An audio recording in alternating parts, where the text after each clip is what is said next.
அன்பு நண்பர்களுக்கு வணக்கம். Welcome to voice of today. ஒரு நோய், ஒரு சமூக வலி, இரண்டுக்கும் ஒரே தீர்வு, அவேர்னஸ். இன்றைக்கி ஏப்ரல் 14 ரெண்டு முக்கியமான நிகழ்வுகள். ஒன்று, வேர்ல்டு சாக்கஸ் டிசீஸ் டே. 1909 கார்லஸ் சாக்கஸ் இந்த நோயை கண்டுபிடிச்சார். ஒரு பேரசைட், ஒட்டுண்ணினால் இந்த நோய் பரவுது. இதை சைலண்ட் டிசீஸ்னு எல்லோரும் சொல்லுவாங்க. உலகம் ஃபுல்லாக 6-7 மில்லியன் மக்கள் இதனால் பாதிக்கப்பட்டிருக்காங்க. பலருக்கு இதோட சிம்டம்ஸே தெரியறதில்ல.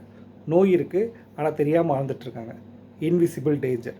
அதே நாளில் B.R. அம்பேத்கரோட பிறந்தநாள். இந்திய அரசியலமைப்பின் தந்தை, சமத்துவத்துக்காக தொடர்ந்து போராடிய போராளி. அவர் சொன்னார், எஜுகேட், அஜிடேட், ஆர்கனைஸ்.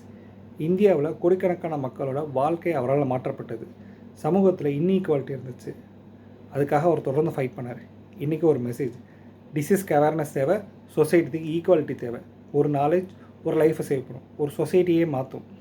ஹெல்த்தை காப்போம், ஹியூமனிட்டியை உயர்த்துவோம். நன்றி.